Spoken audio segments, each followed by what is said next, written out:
Hello മക്കളെ, നമുക്ക് ICRന്റെ ഒരു വീഡിയോ ഇട്ടപ്പോൾ കമന്റ്സ് ഞാൻ നോക്കിയപ്പോൾ ഒരുപാട് പേരുടെ ഒരു ഡൗട്ട് ആയിരുന്നു. ICRന്റെ കൗൺസിലിംഗ് എന്താണ് ഇതുവരെ സ്റ്റാർട്ട് ചെയ്യാത്തത്, എന്നാണ് അത് സ്റ്റാർട്ട് ചെയ്യുന്നത്, എന്താണ് അതിന്റെ അപ്ഡേറ്റ്സ് എന്നൊക്കെയുള്ള ചോദ്യങ്ങൾ. ICR കൗൺസിലിംഗ് സാധാരണഗതിയിൽ കഴിഞ്ഞ വർഷത്തേക്കുള്ള ട്രെൻഡ് വെച്ച് നോക്കുകയാണെങ്കിൽ August first week or second വീക്കിലാണ് അത് സ്റ്റാർട്ട് ചെയ്യേണ്ടത്. അപ്പോൾ അത് കഴിഞ്ഞിട്ടാണ് പിന്നെ നമുക്ക് റൗണ്ടുകളിലേക്ക് അത് കടക്കുന്നത്. പക്ഷേ ഈ വർഷം ഇതുവരെ അതിന്റെ ഒരു സൈറ്റ് പോലും ഓപ്പൺ ആയിട്ടില്ല, പേജ് ഓപ്പൺ ആയി വന്നിട്ടില്ല. അതുപോലെ തന്നെ കൗൺസിലിംഗിന്റെ യാതൊരു നോട്ടിഫിക്കേഷൻസും വന്നിട്ടില്ല. അപ്പോൾ അതുകൊണ്ട് തന്നെ നമുക്ക് ആ ഒരു പ്രോസസ്സ് അല്പം ഡിലേ ആയിട്ടുണ്ട്. ആൻഡ് നമ്മൾ എക്സ്പെക്ട് ചെയ്യുന്നത് ഈ മാസം, അതായത് ഓഗസ്റ്റ് അവസാനത്തോടു കൂടി ഇതിന്റെ ഒരു പ്രോസസ്സ് സ്റ്റാർട്ട് ചെയ്യും എന്നാണ്. നമുക്കറിയാം ICR കൗൺസിലിംഗ് എന്ന് പറയുന്ന പ്രോസസ്സ് കഴിഞ്ഞാൽ മാത്രമേ നമുക്ക് ICRന്റെ റാങ്ക് ലിസ്റ്റ് വരത്തുള്ളൂ. ആ റാങ്ക് ലിസ്റ്റിന്റെ അടിസ്ഥാനത്തിൽ മാത്രമേ നമുക്ക് അഡ്മിഷൻ പ്രോസസ്സിലേക്ക് കടക്കത്തുള്ളൂ.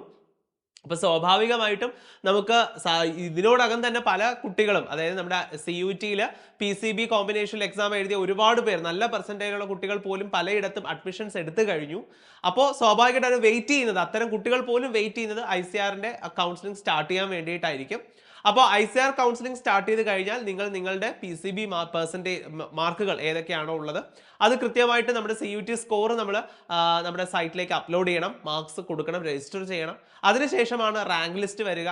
അതിനനുസരിച്ചായിരിക്കും നമ്മുടെ അഡ്മിഷൻ പ്രോസസ്സ്. അതായത് നമുക്ക് കോളേജുകൾ പ്രയോറിറ്റൈസ് ചെയ്യാനും കോഴ്സുകൾ പ്രയോറിറ്റൈസ് ചെയ്യാനും, എപ്പോഴും ഓർത്തിരിക്കുക, കോളേജ് മാത്രമല്ല കോഴ്സ് നമുക്ക് പ്രയോറിറ്റൈസ് ചെയ്യാനായിട്ട് സാധിക്കും. അഗ്രികൾച്ചർ മാത്രമല്ലല്ലോ നമുക്ക് ഈ ഒരു കൗൺസിലിംഗിനകത്ത് വരുന്നത്. അഗ്രികൾച്ചർ, അതുപോലെ തന്നെ ഹോർട്ടിക്കൾച്ചർ, സെറികൾച്ചർ, അതുപോലെ ഫുഡ് ടെക്നോളജി, ദെൻ ബയോടെക്നോളജി, അതുപോലെ ഹോം സയൻസ്, കമ്മ്യൂണിറ്റി സയൻസ് എന്നൊക്കെ പറഞ്ഞിട്ട് ഏകദേശം 11ഓളം, ഫോറസ്ട്രി ഉൾപ്പെടെ 11ഓളം കോഴ്സുകൾ ഇതിനകത്ത് വരുന്നുണ്ട്. സോ ഈ കോഴ്സുകളിലേക്ക് എല്ലാം നമുക്ക് പ്രയോറിറ്റൈസ് ചെയ്യാൻ സാധിക്കും, ഏത് ആദ്യം വേണം, ഏത് രണ്ടാമത് വേണം എന്നുള്ള രീതിക്ക്. അതുപോലെ യൂണിവേഴ്സിറ്റികളും നമുക്ക് കറക്റ്റ് ആയിട്ട് പ്രയോറിറ്റൈസ് ചെയ്യാൻ സാധിക്കും. ഇതിനെല്ലാം വേണ്ടിയിട്ട് ഈ ഒരു പ്രോസസ് സ്റ്റാർട്ട് ചെയ്യേണ്ടതായിട്ടുണ്ട്. അപ്പോൾ നിങ്ങളുടെ അതേ ആശങ്കയിൽ തന്നെയാണ് ഞങ്ങളും ഇരിക്കുന്നത്. എന്തുകൊണ്ടാണ് ഈ പ്രോസസ്സ് ഇതുവരെ സ്റ്റാർട്ട് ആകാത്ത, എന്തുകൊണ്ടാണ് ഡിലേ ചെയ്യുന്നത് എന്നുള്ളത്. സ്വാഭാവികമായിട്ടും നമുക്ക് ലേറ്റസ്റ്റ് ആയിട്ട് കിട്ടുന്ന ന്യൂസ് അനുസരിച്ചാണെങ്കിൽ ഓഗസ്റ്റ് ലാസ്റ്റ് വീക്കോട് കൂടി നമുക്ക് ഈ ഒരു സൈറ്റ് ഓപ്പൺ ആകുമെന്നും ഈ പ്രോസസ് സ്റ്റാർട്ട് ചെയ്യും എന്നുമാണ് പ്രതീക്ഷിക്കുന്നത്. ഓക്കെ, സോ വരുന്ന മുറയ്ക്ക് തന്നെ എല്ലാ അപ്ഡേറ്റ്സും നിങ്ങളെ അറിയിക്കുന്നതായിരിക്കും. സോ എല്ലാവരും സബ്സ്ക്രൈബ് ചെയ്ത് കൃത്യമായിട്ട് നോട്ടിഫിക്കേഷൻ കിട്ടുന്ന രീതിയിൽ ഇനേബിൾ ചെയ്തിരിക്കുക. കൃത്യമായിട്ട് എല്ലാ വിവരങ്ങളും നിങ്ങളെ അറിയിക്കുന്നതായിരിക്കും. സോ മറ്റൊരു വീഡിയോ ആയിട്ട് വീണ്ടും കാണാം. Till then